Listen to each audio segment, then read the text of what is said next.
एक breaking news येते। विधान परिषद निवडणुकीबाबत महायुतीमध्ये घडामोडींना वेग आलेला आहे।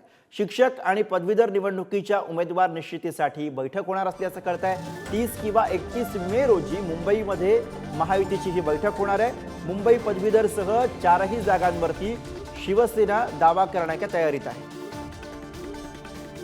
आणि याच विषयी अधिक बोलूयात। ओम देशमुख आपले प्रतिनिधी आपल्या सोबत आहेत। ओम, विधान परिषद निवडणुकीबाबत आता महायुतीमध्ये घडामोडींना वेग आल्याचं दिसतंय आणि त्याच अनुषंगाने होत असलेली बैठक।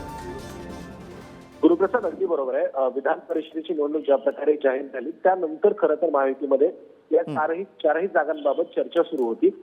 मात्र त्या सगळ्या संदर्भामध्ये बोलताना शिवसेनेने या चारही जागांवरती दावा करायला सुरुवात केली। त्यामुळे कुठेतरी महायुतीमध्ये जे काय आहे तो तिढा निर्माण होण्याची शक्यता आहे। कारण कोकण पदवीधरची जागा आहे ती विद्यमान परिस्थितीमध्ये भाजपकडे आहे।